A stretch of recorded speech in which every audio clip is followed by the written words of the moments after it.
السلام عليكم ورحمة الله وبركاته. الحمد لله رب العالمين، والعاقبة للمتقين ولا عدوان إلا على الظالمين. ربي اشرح لي صدري ويسر لي أمري واحلل عقدة من لساني يفقه قولي. اللهم أوردنا حوضه ولا تفتنا بعده، اسقنا بيده الشريفة شربة لا نظمأ بعدها أبدا. اللهم أخرجنا من الشكاوة إلى السعادة، ومن الإهانة إلى الكرامة،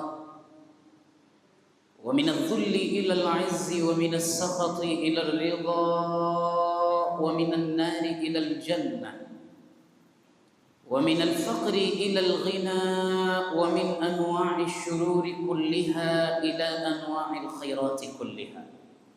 اللهم إياك نعبد ولك نصلي ونسجد، وإليك نسعى ونحمد، نرجو رحمتك ونخشى عذابك، إن عذابك الجد بالكفار ملحق.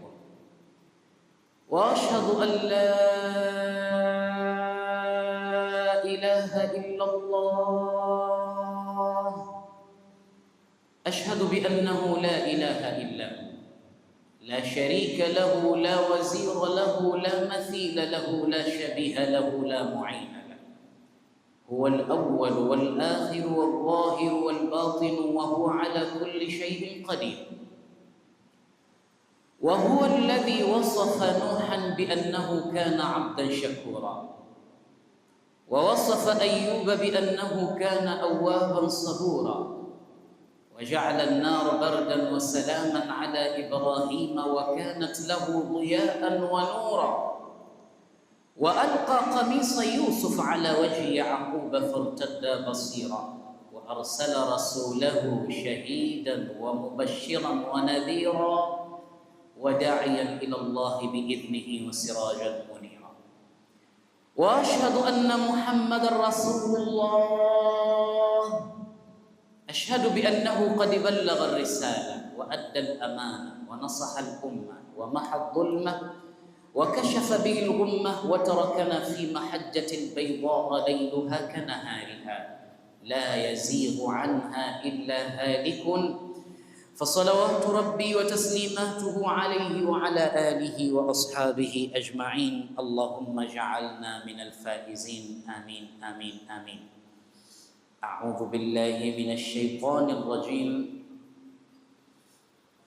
بسم الله الرحمن الرحيم. لقد تاب الله على النبي والمهاجرين والأنصار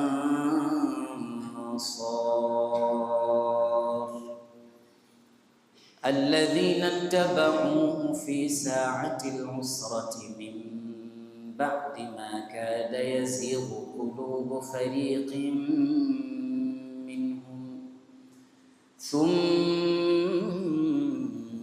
تاب عليهم إنه بهم رؤوف رحيم.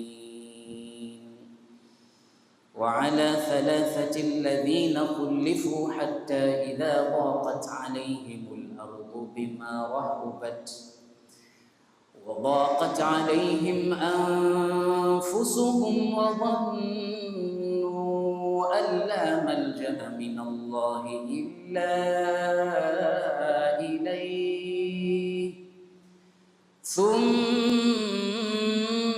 تاب عليهم ليتوبوا إن الله هو التواب الرحيم.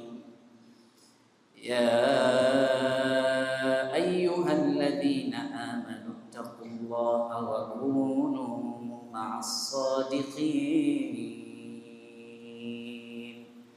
صدق الله العظيم وبلغ رسوله نبي الكريم، ونحن على ما قال ربنا وخالقنا من الشاهدين والشاكرين، والحمد لله رب العالمين. معاشر الحاضرون الأفاضل، As'alullah kama jama'ana fi hadha almasjid almubarak an yajma'ana ma'a sayyidi tuqa Muhammadin sallallahu alayhi wasallam fil janna ma'an. Namuomba Mwenyezi Mungu kama alivyotukusanya hapa akatukusanya tena tukiwa na mtume wetu Muhammad katika pepo. Na kwa hakika hakuna mtu ambaye ana imani ya Uislamu halafu moyoni mwake hakuna tamaa ya kukutana na mpenzi wetu mtume wetu Muhammad. Kullul qulubi ila alhabibi tamilu wa ma'i bihadha shahidun wa dalilu amma ad-dalilu idha dhakarta Muhammadan sarat dumu'ul 'arifin tasilu huwa Muhammadu huwa nabrasul huda hadha likullil 'alamin rasulu. Iwe nyoyo zote zilizomtambua mtume zinamili kwa mtume Muhammad. Na kwa nini zisimili wakati siku ya Kiyama yeye ndiye atakayesimama kututakia shifa? Unajua itakuwa ni siku gani? Yawma yafirru almar'u min akhihi wa ummihi wa abihi wa sahibatihi wa banihi likulli imri'in minhum yawma idhin sha'nun yughni. Mtu anamkimbia babake, anamkimbia mamake, anakimbia watoto wake, anakimbia aila wake wote, kwa sababu kuna jambo limemshughulisha. Unadhani mbio zao hizo wako wanakimbia? Watafika kwa mtume wetu Muhammad. Ya Muhammad, ala tashfa'u lana ila rabbik, hautatutakia shifa sisi kwa Mola wako? Ona hali yetu, anzur ila ma balagna fihi, ona tulipofikia hapa. Mtume anasema ana lana, hiyo nafasi ya kukutakieni shifa ni ya kwangu mimi, kwa sababu khasatan likulli nabiyyin da'wa.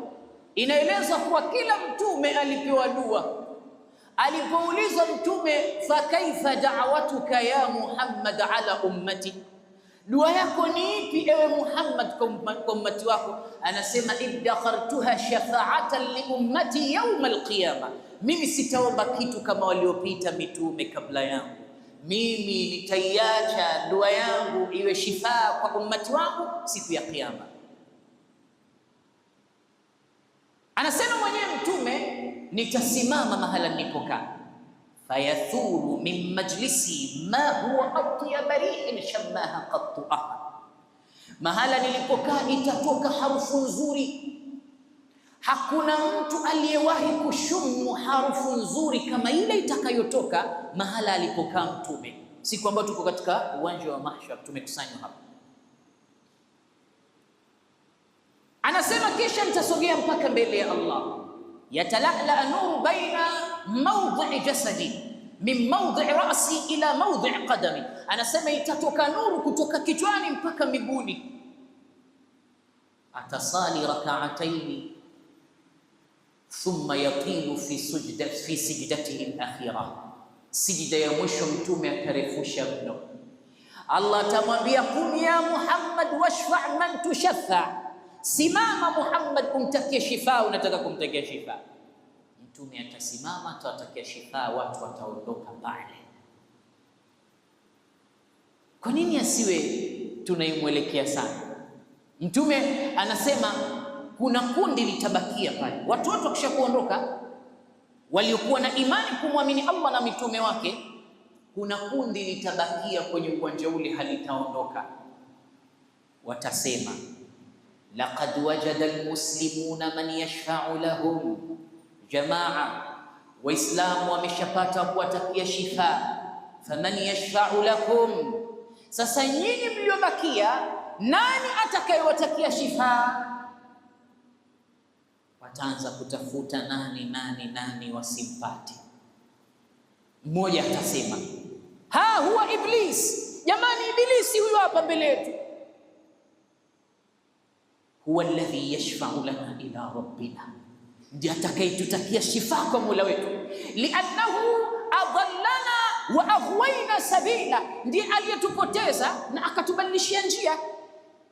Watamfuata Iblisi. Mtume anasema fayatuna iblisa, watamfuata, watamwambia anta alladhi adlaltana wa aghwaytana sabila, wewe ndo ulotupoteza ukatubadilishia njia. Faqum anta washfa' lana ila rabbi, simama ututakie shifa kwa Mola wako.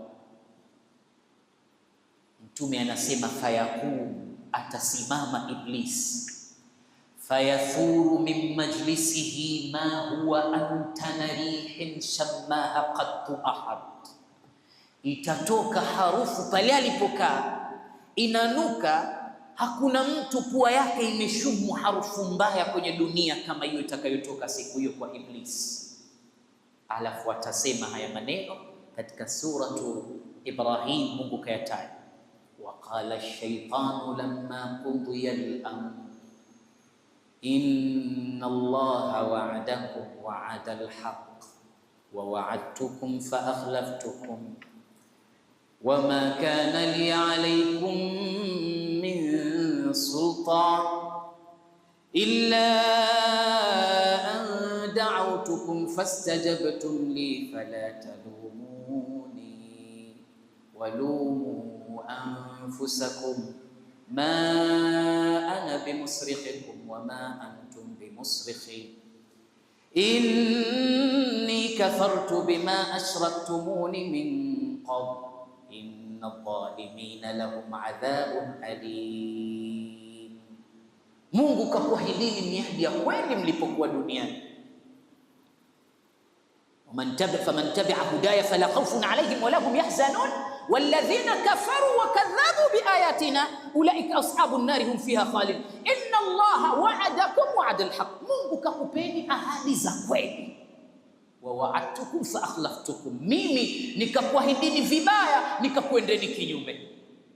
Wa ma kana li alaykum min sultan, tena mimi sikuwa nimepewa nguvu. Mungu alimwambia inna ibadi laysa laka alayhim sultan illa man ittaba'aka min al-ghawin, wewe Ibilisi waja wangu huna nguvu nao, labda watakaokufuata katika wapotevu. Sasa hapa anakiri Iblis siku ya Kiyama, wama kana li alaykum min sultan, ama mimi sikuwa na nguvu yoyote kwenu nyinyi ya kuwapoteza, illa nilichokifanya mimi an da'awtukum fastajabtum li, na kuiteni katika upotevu na niitikia. Fala talumuni, musilaumu mimi, walumu anfusakum, laumuni nafsi zenu zilizokubali kuitikia dhalal. Ma ana bimusrikhikum, mimi siwezi kuwasaidia nyinyi, wama antum bimusrikhiya, na nyinyi hamwezi kunisaidia mimi. Inni kafartu bima ashraktumuni min qabl, hapo kabla na mimi nilikufuru mfano wenu. Leo madhalim wana adhabu kali. Khudhuhu faghulluhu thumma aljahima salluhu thumma fi silsilatin dar'uha 70 dhira'an fasluku, itarembewa minyororo katika shingo zao, wataanza kuvutwa katika moto wa jahannam. Ya laitani lam uta kitabiyah ma aghna anni maliyah halaka anni sultaniyah khudhuhu faghulluhu thumma aljahima salluhu thumma fi silsilatin dhar'uha 70 dhira'an fasluku. Limadha ya Rabb? innahu kana la yu'minu billahi al-'azim wa la yahuddu 'ala ta'amil miskin falaysa lahu al-yawma hahuna hamim. Hizi ni aya zinawaeleza hao ambao wao wamekosa wa kuwasaidia na kuwatakia shifa, wakapata nusra ya kuingia katika pepo. Wao watakuwa ni madhalim, watu wa motoni. Wa hum yastarikhuna fiha, na hapa kule motoni wanapiga makelele, rabbana akhrijna na'mal salihan ghayra alladhi kunna na'mal, Mola wetu tutoe huku sisi, turejeshe duniani tukatende matendo ambayo tuliacha kuyafanya. Awalam nu'ammirkum, hajakupeni umri, ma yatadhakkaru fihi ma tadhakkara wa ja'akumun nadhir fadhuqu fama lidhalimina min nasir, endeleeni kupata adhabu kali, hakuna nusra. Tumekupeni umri, tukakuleteni waonyaji. Leo waonyaji duniani watakuwa hawako tena. Waonyaji washawaambia watu wa peponi, wanudu an tilkumul jannata urithumuha bima kuntum ta'malun. Enyi watu wa peponi, mitume watasema, irithini pepo yenu hii, mlifanyia kazi kwa ajili yake. Allah anasema, waqalu alhamdulillahi alladhi hadana lihadha wama kunna linahtadiya lawla an hadana Allah laqad ja'at rusulu rabbina bilhaqqi wa nudu an tilkumul janna. Tunamshukuru Mola wetu, kama si uongofu kutoka kwa Allah tusingeongokiwa hapa. Wanaza'na ma fi qulubi ma fi sudurihim min ghillin tajri min tahtihim al-anharu khalidina fiha, tajri min tahtihim al-anhar. Watu watakuwa muondoshiwa vifua vyao mafundo. Sasa njia ya hao waliondoshiwa vifuani mwao mafundo, wakaambiwa na mitume, leo ingieni peponi, ni kwa sababu ya natija ya yale aliyoyafanya mtume kwenye maisha yao. Wakathamini, wakatamani kukutana na mitume, wakawa nao kule katika pepo. Allahumma ij'alna minhum. Watukufu wa Islam, kijana anaitwa Abdullah ibn Ka'b ibn Malik, ndio hadithi yetu ya leo katika kikao hichi. Ka'b ibn Malik ni baba wa Abdullah ibn Ka'b ibn Malik, na huyu kijana Abdullah ibn Ka'b ibn Malik ana hadithi ya babake anataka kutusimulia. Na ni hadithi gani hiyo? A'iruni adhanan saghiya wa qalban wa'iya laqad analtuka udhunan ghayra wa'iyatin farubba mustami'in wa qalbu fi sama. Busara kuyachukua masikio yenu ya nyoyo kabla masikio yenu ya maumbile, ni kuhadithieni kilichotokea kwa bwana huyu anaitwa Ka'b ibn Malik. Alipita katika maisha, alimuudhi Mtume Muhammad sallallahu alayhi wasallam.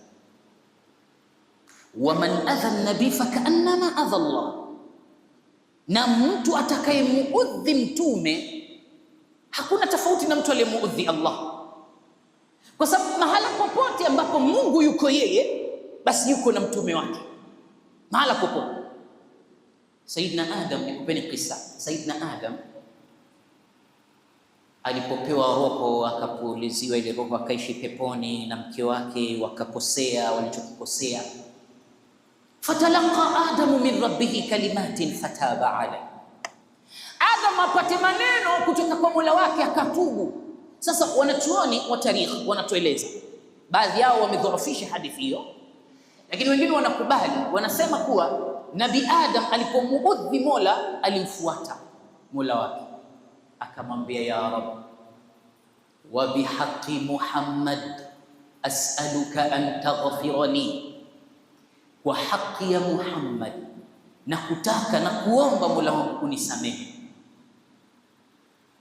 Mwenyezi Mungu akamuuliza, kaifa arafta Muhammad wa lam akhluqhu min ba'd, unamjua vipi Muhammad na sijamuumba mimi bado?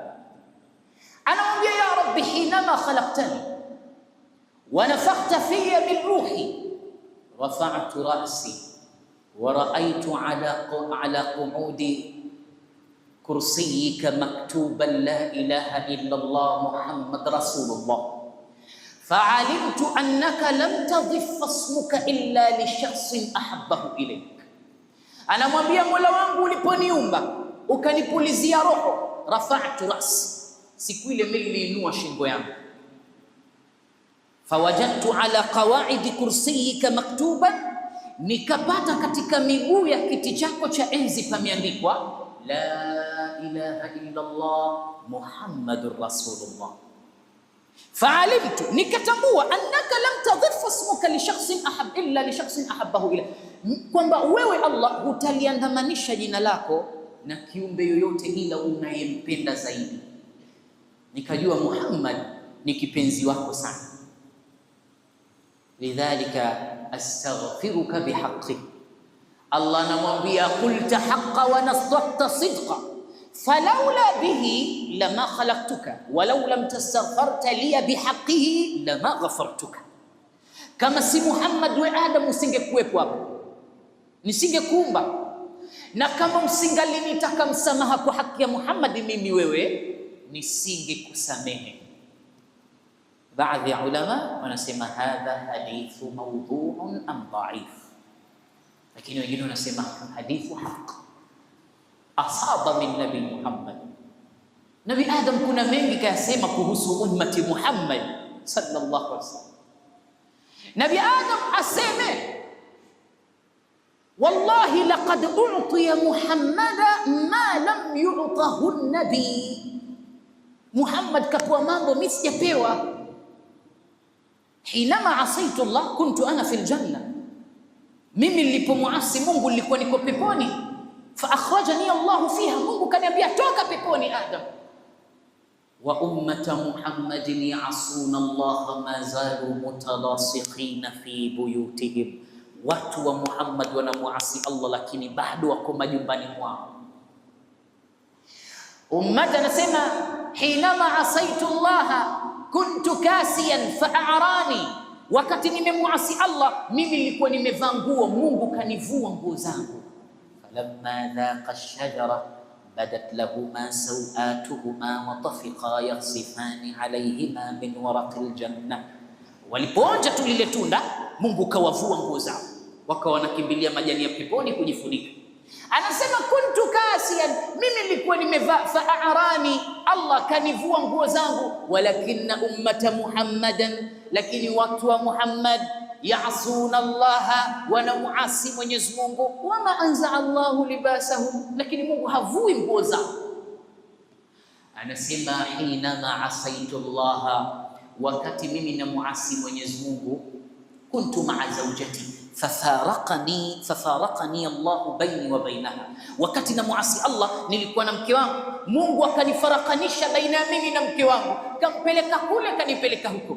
Wa ummata Muhammadin ya'asuna Allah ma zalu mutamasikina bi azwajihim, watu wa Muhammad wanamuasi Allah lakini bado wameshikana na wake zao. Anasema amma haya mimi sikupewa, kapewa Muhammad na ummati wake. Huyu akionekana ni kipenzi mkubwa sana wa Allah subhanahu wa ta'ala, Mtume Muhammad ndio akaambiwa wewe umekuwa bora kuliko wote. Nabii Musa akajua fadhila ya Mtume Muhammad sallallahu alaihi wasallam. Mola wangu, raaitu fil alwahi anna hunaka ummatun ta'ti idha hamma ahaduhum bi fi'li hasanatin wa lam yaf'alaha katabaha lahu hasana wa idha fa'alaha katabaha lahu 10 hasanatin ila 700 dhifa. Ya Rabbi, nimeona katika kitabu cha Taurati kuna umma utakuja baada ya mimi, mtu ataazimia kufanya zuri, hajalifanya, unamwandikia kafanya, na akilifanya kullu hasanatin bi'ashri amthaliha wa ila 700 dhifa, kila jema unamlipa kwa 10 na mpaka vigawanyo vya 700 unampa. Wafanywa wa ummati wangu. Nabii Musa anamwambia Mola wake, Mwenyezi Mungu akamwambia innahum ummata Muhammad, hao ni watu wa Muhammad. Ya Rabbi ij'alni min ummati Muhammad. Musa anamwambia Mola, Mungu nifanye mimi kuwa katika watu wa Muhammad. Al-ummatu allati sharafaha Allah biwujudi sayyidil kirami Muhammadi sallallahu alayhi wasallam. Man adha nabi fakaannama adha Allah, ukimuudhi mtume umemuudhi Allah. Man ataa rasula faqad ataa Allah, atakayemtii mtume amemtii Mwenyezi Mungu subhanahu wa ta'ala. Ndio ile aya waman yuti llaha wa rasulahu faqad faza fawzan adhima. Aya nyingine waman ya'si llaha wa rasulahu faqad dhalla dhalalan mubina. Hizi ni aya mbili tofauti.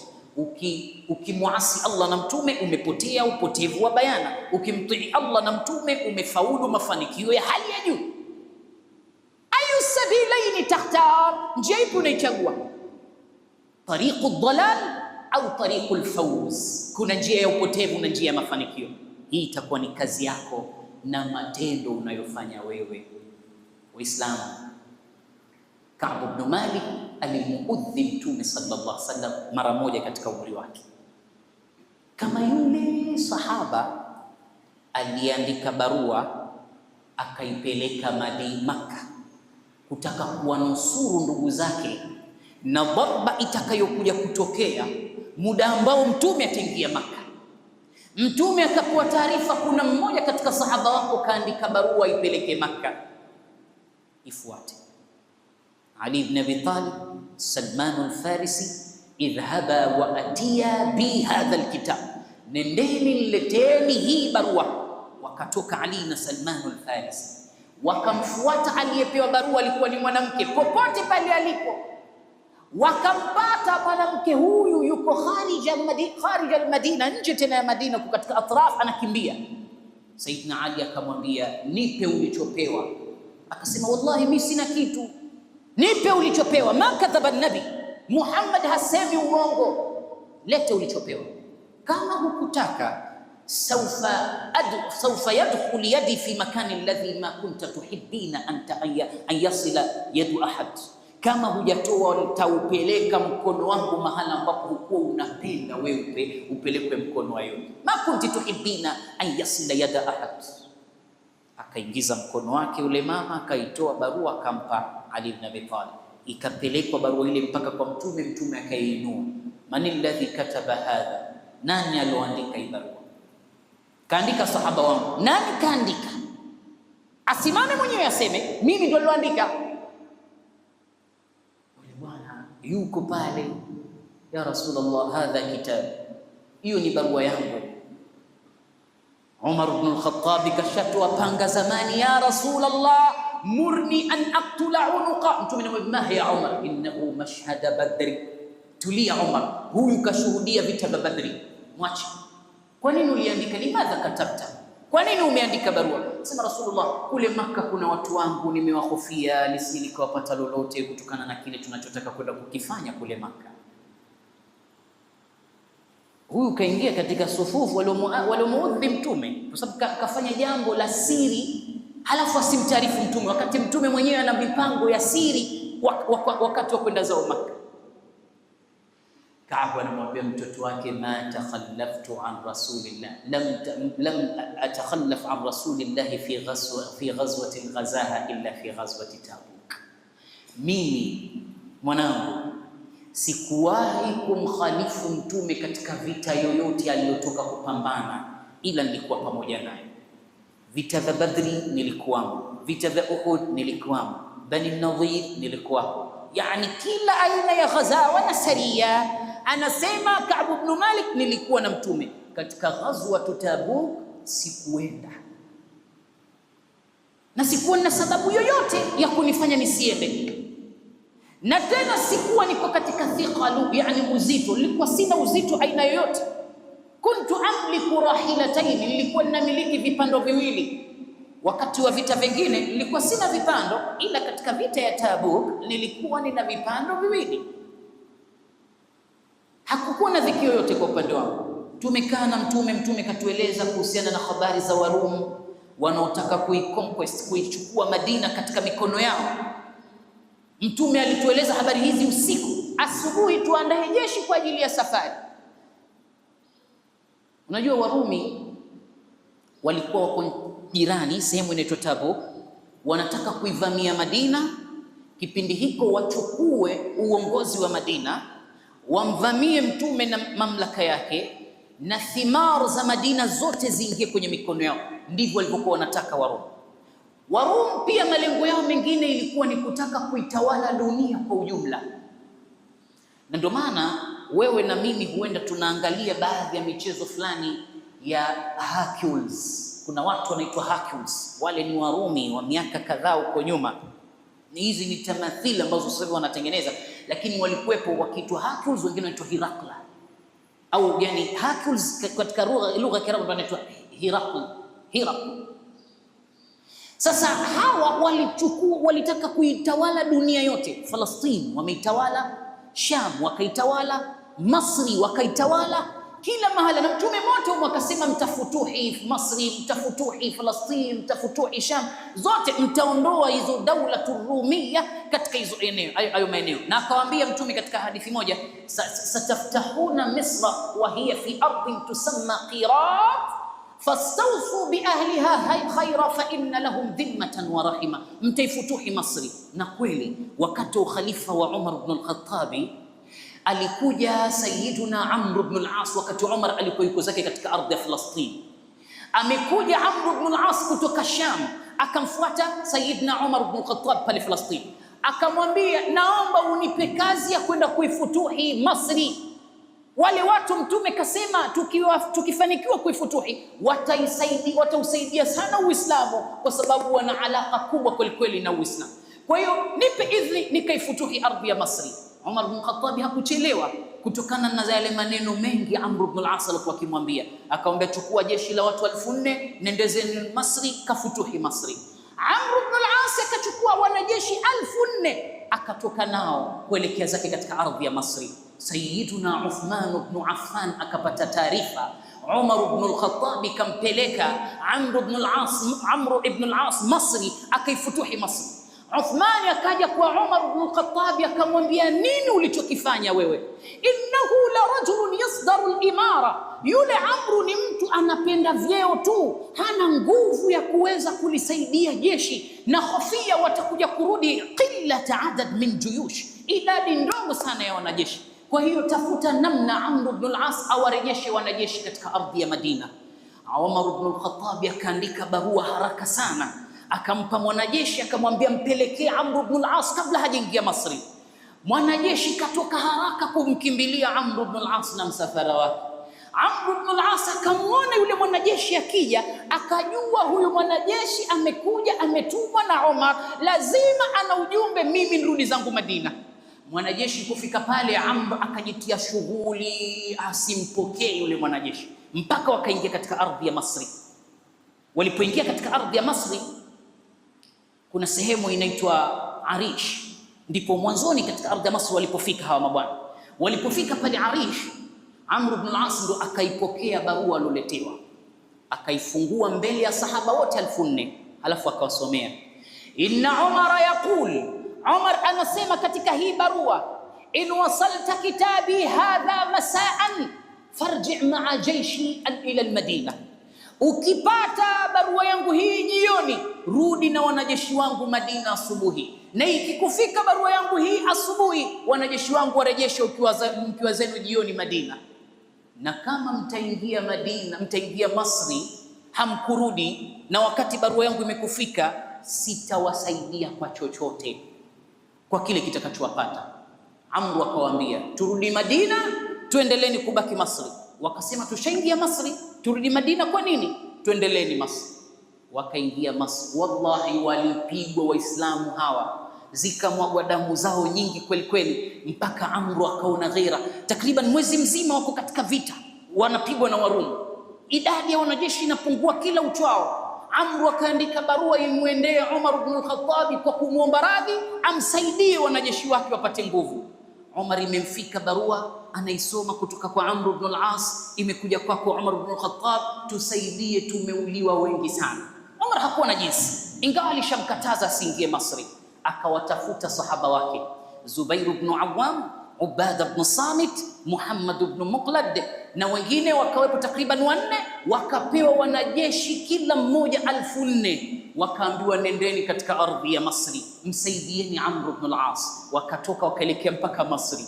Wakifika Masri wakakutana na Amr ibn al-As, na Amr ibn al-As wakamwambia, hapa pana wanajeshi, kila mtu ana wanajeshi 4 katika askari 4, ana wanajeshi 4000 katika askari 4 waliotumwa na Umar ibn al-Khattab. Kwa hiyo tumekuja kukusaidia. Amr ibn al-As akasema, kabla ya kuendelea na mapambano kwa huyu Mrumi, twende kwa Muqawqis mfalme wa Masri, tuzungumze naye na atupe ruhusa dhabit ya kuweza kuwapiga hawa Warumi. Wakaandaa mkataba, wakaandaa mazungumzo. Walipomaliza mazungumzo yao, wakatoka takriban watu 5 akiwepo Ubada ibn Samit. Wakatoka wakaelekea mpaka kwa Muqawqis mfalme wa Masri. Wakifika kwa Muqawqis, wakamwambia Muqawqis, sisi tumekuja hapa kwa sababu moja, tunataka tumuondoe Mrumi na utawala wake katika ardhi ya Masri, ili Masri iwepo katika daulatul Islamia, na mkiwa mtakataa kuturuhusu kumuondoa Masri, tutawapiga nyinyi vita na tutachukua kutoka kwenu dia. Yule Masri au Muqawqis akamwambia Ubada ibn Samit, liyataqaddama man huwa abyadha launa mink inna sawadaka tahabu alayhi. Hapo ulipokaa akae mwenye rangi nyeupe, rangi yako inantisha. Ubada alikuwa ni mtu mweusi, mpaka kuna baadhi ya watu walimkashifu wakasema, fa idha wajadnahu kaannahu ghuraban jalasa hawla ar-rijal, tukimwona Ubada kama kunguru aliyekaa akazungukwa na watu. Alikuwa ni mweusi sana Ubada. Leo anatukanwa na Muqawqis ati akae mwenye rangi nyeupe azungumze na mimi, weusi wako unantisha. Ubada akitizama huko nyuma, hao ndio waliompa ruhusa kuzungumza. Akamwambia, nisikilize, sisi ni watu ambao hatubaguani kwa rangi zetu wala mataifa yetu wala tulipotokea. Sisi ni watu ambao hakuna mtu mwenye nguvu wala mtu dhaifu. Huenda mtu dhaifu ndo akapewa kaumu ya watu waiongoze, na mtu alikuwa na nguvu ndo akawa yuko katika kaumu ya wanaongozwa. Huenda katika sisi hakuna yeyote anaogopa kuhusu kifo. Kaeleza maneno mengi pale Ubada, kiasi Muqawqis akaelewa. Akasema, basi nimewaruhusu, kampigeni Mrumi. Wakarudi. Waliporudi, Zubair ibn Awwam akatoa rai, hawa wamejificha kwenye ngome, hii ngome yao lazima tuivunje. Vipi tutaivunja? Akasema, mimi natengeneza ngazi, hii ngazi nitaiweka kwenye ngome, nitaingia mpaka ndani ya ngome yao, nitautafuta mlango wa kuingilia, na nyinyi nitataka muingilie mlango huo. Mkiingia kwenye mlango huo, mkiwa mmesikia kauli yangu nikisema Allahu Akbar, na nyinyi mtakuja na takbira huko, mnaingia kwenye mlango. Akatengeneza ngazi Zubair ibn Awwam, kisha akaichukua ngazi kaenda kuiweka katika Hisnu Babiliyun. Akapanda Sayyidina Zubair, akaingia ndani, akautafuta mlango, akauona mlango mkubwa, akaufungua, alafu akapiga takbira. Wale sahaba walikuwa tayari mujahizun, wako tayari washajiandaa. Allahu Akbar, na wote wakainua panga zao, Allahu Akbar, wakaingia wakampiga Mrumi mpaka Mrumi akawa hana namna ya kukimbia. Waliopata nafasi ya kukimbia wakapanda jahazi, wakatumia bahari Mediterranean, wakakimbia hao wakenda zao. Hapo ndio ikawa Masri iko katika daula ya Masri mwenyewe, ikaondoka. Maqibti wote wakawa wameimiliki ardhi yao na mamlaka ya Kirumi ikaondoka. Sasa walifika mbali, wanaitaka Madina waichukue. Ndio Mtume kaambiwa, wako tayari wamejiandaa kukuvamia, lakini kabla ya kukufika nenda kawavamie wao. Wanajeshi asubuhi washakuwa tayari na kila mmoja kaleta mali yake. Hapa ndo utasikia Abu Bakar as-Siddiq kaleta mali yake yote, Umar katoa nusu ya mali yake. Hapa ndo utasikia kuna mtu amewazidi katika khairi wote, Sayyidina Abdurrahman ibn Auf katoa ngamia 1000, katoa zana za kivita, katoa farasi wa kivita na kila kitu ambacho kinahitajika katika vita, wakapewa watu na kwa ajili ya kuondoka. Wakatoka wakaelekea mpaka katika vita. Unajua wakati huo wanakwenda katika vita ni wakati ambao kikawaida hawapigani vita, kwa sababu jua kali mno, na nchi za Khalij jua lake ni kali kweli kweli. Waislamu watu wana suffocate kwa sababu ya jua lile. Nime experience kidogo kule Saudia, hali ya hewa jua kali, alafu kuna upepo unacheza laibal hawa, jua la kukausha na upepo unazidi kukukausha. Watu wanaanguka. Mimi niliwashuhudia watu wanaanguka. Tuko kwenye sala, tumefunga sala, watu 2 watatu wa nchi jirani wanaanguka chini kwa hali ya hewa. Wanakuja askari wanawamiminia maji. Sasa siku hizo hakuna hata zile sehemu za kujificha za vivuli, hakuna mahoteli siku hiyo. Wanaambiwa twendeni katika ardhi ya Tabuku, na wamejiandaa kule kwa ajili ya vita. Wako sahaba walikaribia kutaka waseme sisi hatuende. Walosema hayo maneno ni wanafiki. Wanafiki wanasema tusiende. Farihal mukhallafuna bimaq'adihim khilafa rasulillah wa karihu an yujahidu biamwalihim wa anfusihim fi sabilillah wa qalu la tanfiru fil har qul naru jahannama ashaddu harran law kanu yafqahun. Wamefurahi wakimkhalifu Mtume, asiende mtu vitani bwana, jua kali hili, Muhammad anatuambia twende vitani, bakieni. Hawa walikuwa wanafiki, wakabaki hawakwenda. Mwenyezi Mungu anamwambia mtume wake, waambie moto wa Jahannam una joto kali zaidi kuliko joto la jua. Na hali ya hewa ilivyokuwa mbaya, hawa wanajeshi wa mtume walimfuata mtume sallallahu alaihi wasallam. Abubakar, nabii ya Rasulullah, atishna, tumepatwa na kiu, hata kada ahaduna an yasquta, kuna mmoja wetu anatamani, anakaribia kuanguka kule. Ud'u Allah an yusqina, tuombe kwa Allah tuteremshie mvua. Hali mbaya, wanachinja ngamia, wanachukua mabaki yaliyokuwa katika mgongo au shingo ya ngamia, wanakamua, watu wanakunywa maji yake. Lakini watachinja ngamia wangapi Rasulullah? Ud'u Allah an yusqina. Mtume akamwambia, ahadha ma turidi ya Abubakar, hivi ndio unavyotaka Abubakar? Sema naam. Mtume kainua mikono yake, Allahumma sqina. Ikaja pale al-ghamama, kiwingu likanambua, wingu limekaa baina yao tu, ikanyesha mvua baina yao tu wanajeshi wale. Mvua haikunyesha popote pembeni, ukisogea ya jeshi hakuna mvua. Mvua iko pale walipo tu, waliokuwa na madoo, waliokuwa na mabirika, waliokuwa na kila mmoja katinga maji yale, at least kuifanya koo yake iwe na maji. Wakafika mahala wakakaa kitako.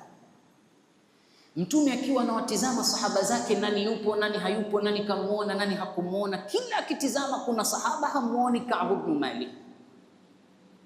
Akauliza, ma faala Ka'b ibn Malik, mbona simuoni, yuko wapi, anafanya nini Ka'b ibn Malik?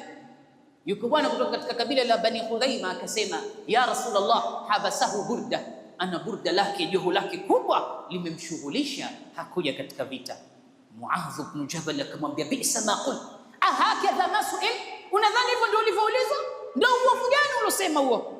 Ya Rasulullah, ma na'lamu minhu illa khaira, sisi hatuna tunachojua kumhusu Ka'b ibn Malik zaidi ya khairi tu tunamdhania, hatukumuona katika vita. Mtume kanyamaza kimya, hakusema kitu. Baada muda mchache akaonekana mtu anatoka mimbaid, anakuja. Hiyo sehemu za milima ile, kwa hiyo mbali unaona vumbi, mtu yuko juu ya mgongo wa farasi anapiga vumbi lile, anakuja. Watu wote wakawa wanatizama, wakasema, huwa Ka'b ibn Malik. Jamani, Ka'b ibn Malik huyo anakuja. Mtume naye akaweka attention kuangalia nani anakuja. Akasema, kun aba Khaythama, wewe unakuja kuwa Abu Khaythama. Ikawa ni muda wanasubiri wale sahaba, atakuwa Ka'b ibn Malik au Abu Khaythama. Akafika ni Abu Khaythama, wakamwambia, abshir, hongera bwana, ole wako usingekuja katika hii vita. Wakawa naye. Mtume akasema, inna bil madinati la rijal ma sirtum masiran wala qata'tum wadiya illa wa hum ma'akum sharakukum bil ajri habasahum al udhr. Kule kuna watu hampiti popote ila wako pamoja na nyinyi. Udhuru umewazuia, lakini ujira watashirikiana na nyinyi, mtakacholipwa nyinyi watalipwa na wao. Sasa huku Madina, Ka'b ibn Malik yeye alikuwa na tamaa, si ana vipando. Akasema, kesho nitatoka, nitapita njia hii hapa, nitapita njia hii. Yani hivi ndivyo tamaa yake. Ikapita siku ya kwanza hakutoka, siku ya pili akajipata mata, toka siku ya tatu. Ilipofika siku ya tatu tayari kwa kutoka, akakaa naangalia, baina sabilaini ayyuhuma yakhtar, njia mbili ipi achague. Kuna njia ya kulia na njia ya kushoto. Akanajiambia, nikipita huku huenda wanajeshi wamepita huku, na nikipita huku huenda wamepita huku, sikutokuwa kupotea huku. Akaamua asiende kabisa, akarudi nyumbani kwake ndani, akabaki. Hakuwa na shaka bado, wasiwasi wake wakuwa hakwenda katika vita bado alikuwa haupo. Akaamua kutoka sasa nje, angalie nani ambaye yupo hakwenda katika vita, ili apate kuwa pamoja nao. Akitoka nje, wallahi fama wajada min almuslimi ahadan illa wa hum dhahabu ma'a nabi, hakumpata hata mmoja isipokuwa wanaume wote Waislamu wamekwenda kumfuata Mtume. Aliwakuta ni wanawake, akawakuta watoto, akawakuta wenye udhuru, akawakuta na wanafiki, makundi haya manne.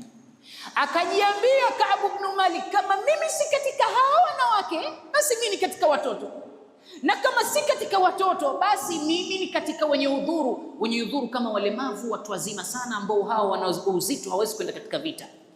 Na kama siko katika orodha yao, mimi ni katika wanafiki. Hapa ndipo Ka'b ibn Malik wasiwasi ukamwanza, ikawa hana raha tena. Akarudi ndani, kichwa kinamuuma, itakuwaje mimi kuja kumjibu Mtume akiniuliza kwa nini sikwenda vitani? Ikawa anawafuata watu, anauliza jamani, mimi sikwenda katika vita, mtume akija nimuulize nimwambie nini? Mmemwambie nyumba yako ilikuwa tupu, mwambie nyumba yako ilikuwa, mke wako alikuwa naumwa, mwambie mtoto wako. Yani anapoa uongo mwingi, ikawa kakusanya kila aina ya uongo kuja kumwambia mtume. Warumi waliposikia Muhammad anawafuata wao, Warumi wakasalim amri, wakamwambia Muhammad, basi hatuwezi kupambana na wewe. Mtume akasema, madam Warumi wamekataa, wameshindwa vita hii, hakuna haja kupambana na mtu, turudini. Vita haikupambanwa, wakarudi katika ardhi ya Madina. Wakiwa wanarudi katika ardhi ya Madina, Ka'b ibn Malik akapata taarifa mtume anarudi. Mtume alipofika, kafika msikitini, fajau almutaadhiruna, wakaja wale wenye nyudhuru zao. Ya Rasulullah, inna baiti kana aura, nyumba yangu ilikuwa tupu. Mwingine anakuja, ya Rasulullah, imraati maridha. Mwingine, ya Rasulullah, abnai maridhun, anaambia watoto wangu wanaumwa, mke wangu mgonjwa, nyumba yangu tupu. Mtume alikuwa anawakubalia, sawa, nimekubali, hamna neno, nimepokea. Wale wanaona kawaida. Ulipofika wakati wa Ka'b ibn Malik akaingia, anasema wakati naingia nikamuona mtume anatabasamu. Lakini aina gani ya tabasamu? Anasema fawajadtuhu yatabassam tabassuman mughdab, nikampata mtume anatabasamu tabasamu la hasira. Alafu ikawa mtume ndio mtu wa mwanzo kumuuliza, malladhi khallafak, kwa nini hukuja katika vita wewe, kwa nini? Ka'b ibn Malik akaanza kutafuna maneno, ya Rasulullah, la in hadathtuka al-yawma hadithan sadiq taghdhabu alayya lianna Allah a'tani jadalan, wa la in hadathtuka al-yawma hadithan kadhib tusaddiquni. Ya Rasulullah, kama nitakueleza ukweli leo utaghadhibika, na kama nitakwambia uongo leo utaniamini.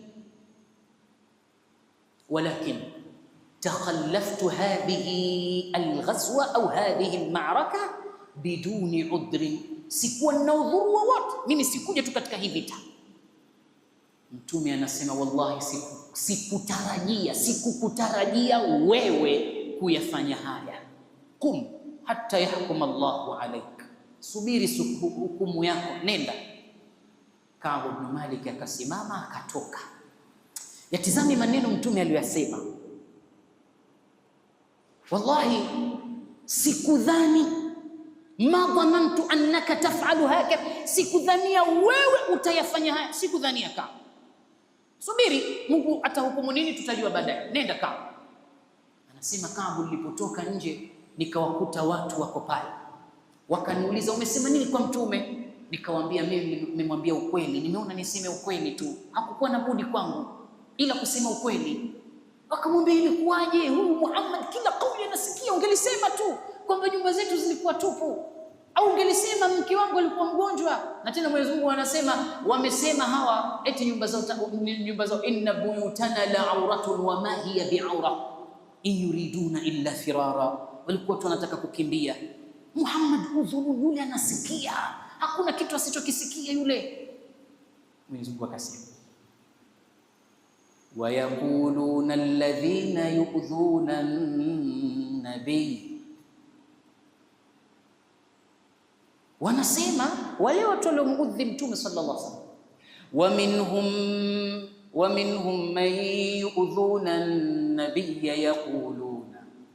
yaqulun, wanasema waliomuudhi mtume wanasema haya maneno, huyu bwana udhunun, kisikio, kul udhunu khairin lakum, basi kama ni kisikio basi ni sikio bora la mtume, kwa sababu anasikia kilicho cha haki, hasikii kilicho cha batil, na mtume kawakubalia dhahiri yao na sio batini yao. Wanafiki tena wanamwambia mtume, hii vita hatukwenda, lakini kuna vita nyingine tutakwenda, kwa sababu wao walikuwa wanakwenda kwa vitani kwa maslahi. Wanafiki ndio walivyo, wanakwenda kwa maslahi tu. Vita ya Warumu walikuwa hawana kitu, la shaka wanataka vita vya watu mabwanyenye, wakifika kule wakipambana, wanajua ngawira zitakuwa nyingi, wanachukua ngawira wakirudi nazo. Tena hawapambani, wanakaa kwa khiana, vita ikishakumaliza wao ndio wanaingia kukusanya zile ngawira. Siku moja Sheikh Bishairi Yudhkari anasema wanafiki watatu walienda katika vita.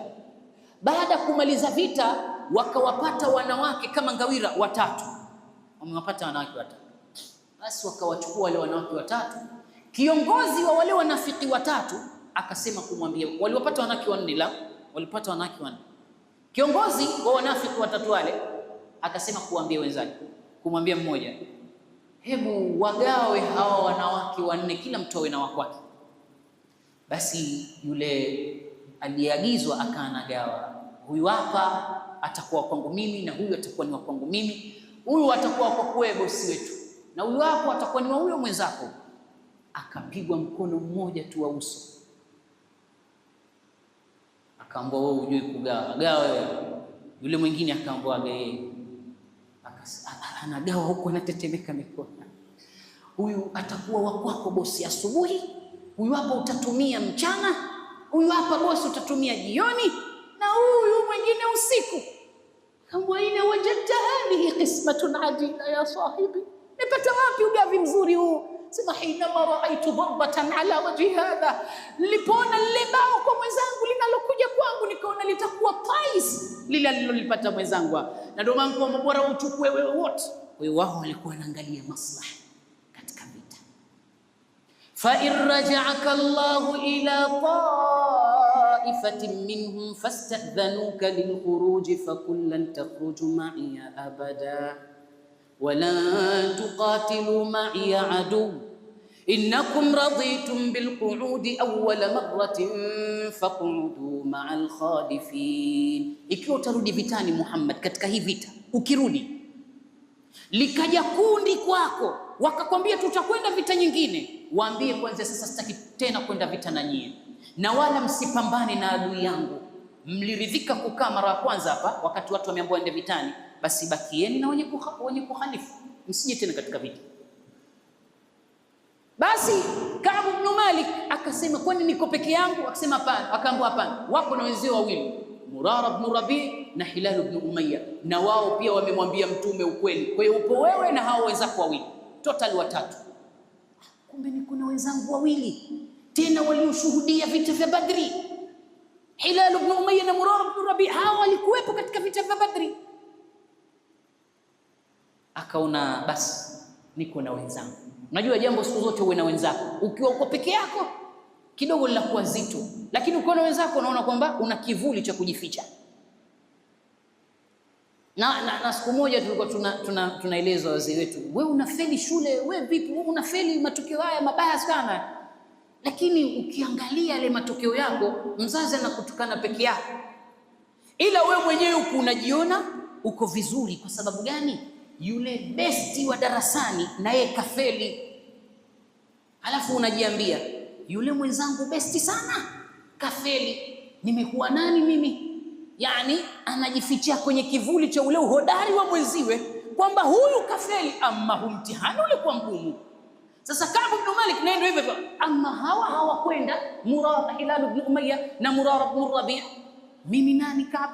Tusubiri pamoja hukumu yetu na wao. Zikashuka hukumu, msiwasemeshe Ka'b ibn Malik, Hilal ibn Umayya na Murara ibn Rabi', hawa watatu msiwasemeshe. Wakawa hawasemeshwi. Ka'b akataka kuona kama ni kweli hawasemeshwi, akatoka akaenda mpaka msikitini kwa Mtume Muhammad sallallahu alaihi wasallam. Akifika Ka'b ibn Malik akamwona Mtume anadarsisha, akamsalimia, assalamu alayka ya nabii Allah, amani iwe juu yako Mtume. Mtume alikuwa kaelekea huko na Ka'b kaja katika nahwa, yani kule kule. Mtume akaelekea huko, Ka'b akainuka kaja upande huu, salamu alayka ya nabii. Mtume kaelekea huko, Ka'b akaja huku anamsalimia, salamu alayka. Mtume kaelekea, yani anakwepwa na Mtume sallallahu alaihi wasallam, jaffahu nabii. Mtume kamkaushia, hana haja naye. Akaona hili kubwa, kumbe kweli. Akasema subiri niangalie katika sahaba nani atakayenisemesha. Akatoka Ka'b ibn Malik akaelekea mpaka kwa kaka yake Abu Qatada. Akifika akapiga hodi.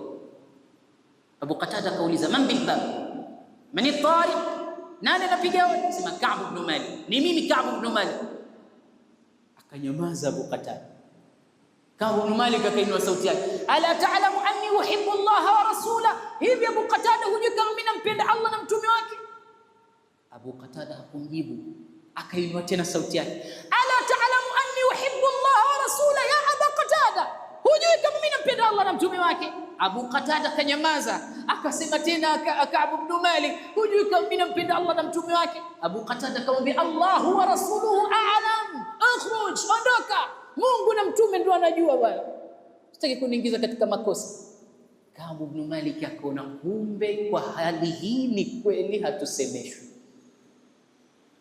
Amerudi nyumbani kwake, hali si hali, masikitiko yalikuwa makubwa kwake.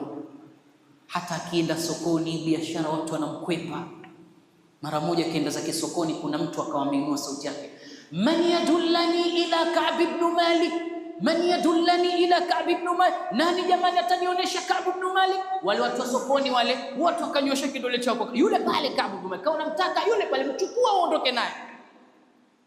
Yule bwana akaja akamwambia, hadhihi risalatuka min Malik Ghassan, huu ni ujumbe wako kutoka Malik kwa mfalme wa Ghassan. Akachukua Ka'b ibn Malik akarudi nyumbani kwake kuusoma ule ujumbe. Akisoma ndani ya barua kumeandikwa, min Malik Ghassan ila Ka'b ibn Malik, laqad sami'na anna sahibaka qad jaffa fa'tina fa innaka larajulun labibun adibun arib, inna mawdi'aka indana wadhifatun jidda, njoo kwetu, wewe ni mtu ambaye una hadhi, una position kubwa, tumesikia sahiba yako kakukaushia, hasemi na wewe, kwa nini ubaki huko huko?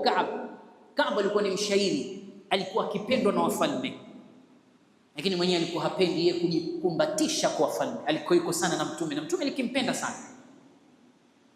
Sasa Ka'b anaona hii nini tena nyingine inakuja mbele yangu, akaitupa katika tanuri la moto, akasema wa hadhihi min albaliya, na huu ni msiba mwingine sasa unakuja.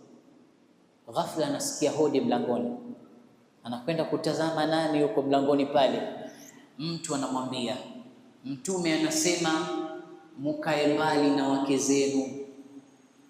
Alafu yule bwana akaondoka, akamwambia subiri, mtume anasema tuwaache wake zetu au tukae mbali na wake zetu? Tukae mbali nao. Akamwambia utajijua mwenyewe, mtume kasema hivyo. Huyo akaenda zake. Ka'b akarudi kwa mke wake, akamwambia nenda kwa babako. Anamwambia mkewe, nenda kwa wazee wako. Sema kwa nini tuondoke tena? Mtume katoa agizo hili na mimi sitaki kumudhi mtume, nenda kwa wazee wako. Mwanamke akakusanya vitu vyake akatoka. Wakati anakwenda akakutana na mke wa Hilal ibn Umayya na Murara ibn Rabi, wako njiani wanarudi makwao. Akauliza, mnatoka wapi? Akasema sisi tunatoka kwa mtume, tumeenda kumuomba tusiwe mbali na waume zetu, hali zao watu wazima hawajiwezi kwa lolote, unahitaji kusaidiwa, kwa tumemuomba mtume, hatutawasemesha chochote, lakini tunao tunawasaidia. Mtume katuruhusu kubaki nao. Basi akafurahi mke wa Ka'b, akarudi kwa Ka'b akamwambia, nimemuona mke wa Hilal ibn Umayya na Murara ibn Rabi wameenda kumuomba mtume wabaki na waume zao, na mimi nifanye hivyo. Ka'b ibn Malik akamwambia, wale wazee Murara ibn Rabi na Hilal ibn Umayya ni watu wazima, mimi kijana nina nguvu zangu najiweza, nenda kwa wazee wako, ondoka, usinifitinishe na mtume. Akaondoka kenda nyumbani kwao. Subhanallah, hajakaa vizuri Ka'b ibn Malik, inapigwa hodi, anaambiwa zimeongezwa siku 50 za kukaliwa kimya nyie, yani msisemeshwe. Wallahi Ka'b alitamani hii ardhi ingepasuka akaingia ndani yake. Ardhi nzima imemtenga, yani kama vile duniani yuko peke yake, hana mtu mwingine wa kuwa naye, hakuna kumsemesha, kila anamzungumzisha mtu kamnyamazia kimya. Watu wanamtizama tu hivi, aseme chochote atakachosema Ka'b watu hawamrudishi. Wallahi hii hali ikimkuta mtu katika sisi anakuwa kapatwa na hali mbaya sana.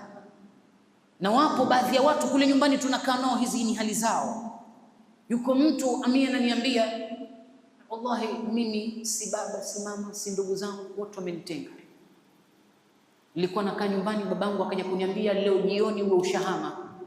Nikahama na mke wangu na watoto wangu, nikaondoka pale. Basi namtafuta babangu anihurumia, nipe msamaha, kakataa. Mama yangu pia kanikata, kaka zangu, ndugu zangu wote. basi naona duniani niko peke yako. Kumbe kuna watu wana experience haya maisha. Kaabu alipitia kipindi hichi, akawa hatoki tena ndani, yuko ndani na yeye anafanya tauba, anajuta kwa kile alichokifanya. Alfajiri isiyojulikanwa, anasikia maneno makali, sauti nzito nje inaita, abshir ya Ka'b ibn Malik, abshir ya Ka'b ibn Malik, hongera Ka'b ibn Malik, hongera. Anasema Ka'b ibn Malik, sikuwa na shaka kuna aya zilizoshuka zinazoeleza msamaha wetu sisi, kuwa tumesamehewa. Anasema furaha yangu, nikaenda mpaka kule bwana, akamwambia kuna nini? Sema kuna aya zimeshuka kwamba mmesamehewa nyinyi. Akamwambia subiri, na farasi wangu chukua wewe, hili burda langu chukua wewe, hii mali yangu chukua wewe. Na ule bwana hakuwa msiri, naye kakusanya vile, huyo akaondoka nazo. Ndio ukisikia mjumbe hauawi, huyu hakufa, kawa hai mara mbili. Sasa anamiliki vipando na mali ya Ka'b ibn Malik. Ka'b akawa hana kitu, akaenda kuazima nguo tu kwa jirani, akavaa, akatoka, akaenda mpaka kwa Mtume. Sahaba wako wote msikitini pale. Akainuka mmoja katika sahaba akamfuata Ka'b, anasema wallahi sikuona uzuri wa yeyote katika kusimama kwao kama alivyosimama huyo sahaba. Akaja akamwambia hongera sana, Mwenyezi Mungu amewasamehe. Mtume akamwambia abshir ya Ka'b ibn Malik, abshir ala khairin marra alayka mundu waladatka ummuk, hongera, hili linapita kwako kwenye umri wako toka umezaliwa. Allah amewasamehe madhambi yenu. Laqad taba Allahu ala an-nabiyyi wal muhajirin wal ansar الذين اتبعوه في ساعة العسرة من بعد ما كاد يزيغ قلوب فريق منهم ثم تاب عليهم إنه بهم رؤوف رحيم. Mwenyezi Mungu kawasamehe mtume wake muhajirina ansari.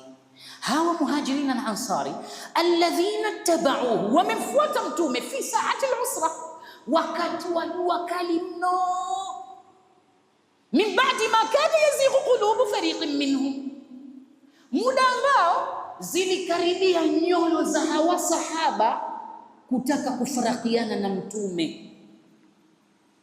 Kweli hali ya hewa hii, tunaenda vitani, mtume haoni, walitaka kumfanyia khiana mtume, lakini Mwenyezi Mungu alikuwa anajua. Anasema thumma taba alayhim, Allah kawasamehe, innahu bihim raufur rahim, Allah kwa wao ni mpole sana na mwenye huruma juu yao. Wa ala thalathati alladhina kullifu hatta idha daqat alayhimul ardu bima rahubat wa daqat alayhim anfusuhum wa dhannu an la malja'a min Allah illa ilayhi thumma taba alayhim liyatubu inna Allaha huwa at-tawwabur rahim. Wa ala thalathat, na wale mabwana watatu, Ka'b ibn Malik, Hilal ibn Umayyah, Murara ibn Rabi'. Wa ala thalathati alladhina khulifu, waliokhallifu ile vita, hatta idha daqat alayhim al-ardu bima rahabat, walikijifungia ndani wakiona hawasamehiwi. Kila wakiamka hakuna kitu kimeshuka, kila wakiamka hakuna msamaha waliopata, mpaka walitamani ardhi chaniki waingie ndani yake. Daqat alayhim al-ardu bima rahabat wa dhannu an la malja'a min Allah illa ilayhi, wakadhani kwamba hawatasamehewa tena, hawaturudishwa kwa Mwenyezi Mungu tena. Thumma taba alayhim liyatubu, Mungu akawasamehe kwa baadaye, kwa tauba zao walizokuwa wamezifanya. Inna Allaha huwa at-tawwabur rahim, Mungu msamehevu. Kwa hakika Ka'b ibn Malik anatufundisha kutokukata tamaa na maasi na madhambi tuliyofanya mpaka ukasema kwa hili mimi Mungu hasamehe tena. Hapana. Idha kunta taghdu fi dhunubi jalida وتخاف في الميعاد يوم وعيدا فلقد أتاك من المهيمن عفوه ولقد أتاها عليك من النعم مزيدا لا تيأسن من لطف الله في الحشا في بطن أمك نطفة ووليدا لو أراد ربك أن تصلى جهنم خالدا لما ألهم قلبك التوحيد. Kama Mungu angelitaka kutupa motoni milele, asingeupa ilhamu moyo wako ukatubu. Ukiwa unaona kwamba dhambi zako zishakuwa nyingi hautatubu, Mungu kashakupa upole wake. Illa man taba wa amana wa amila amalan salihan faulaika yubaddilu Allahu sayyiatihim hasanat wa kana Allahu ghafuran rahima wa man taba wa amila salihan fa innahu yatubu ila Allahi mataba. Tubu, Mungu anabadilisha yale madhambi uliyokuwa umeyafanya ambao ushakatia tamaa, unajua kwamba haya mimi sisamehewi tena, Allah anabadilisha kuwa mema yote. Mungu ni rahisi jambo hilo kufanya, muda ambao utarudi kwenda kufanya tauba. Watukufu wa Islam, haya yote tunajiandaa kwa ajili ya Allah subhanahu wa ta'ala, na madhambi tuliyofanya Allah atukubalie tauba zetu. Namuomba Mwenyezi Mungu atusamehe tunapomuomba msamaha, na namuomba Mwenyezi Mungu atupe rahma tunapohitaji rahma kutoka kwake. Namuomba Mwenyezi Mungu atupe ridha tutapoziomba radhi kutoka kwake. Namuomba Mwenyezi Mungu atupe kila ambalo kwetu la kheri na tuondoshe kila ambalo kwetu ni la shari, na atujalie katika wale watakaosikia kauli ya wema na wakaufuata wema huo mpaka tutakapokuja kukutana tena hapa hapa katika Masjid Nur Muhammad. Allah tukutanishe katika kheri duniani na siku ya Kiyama.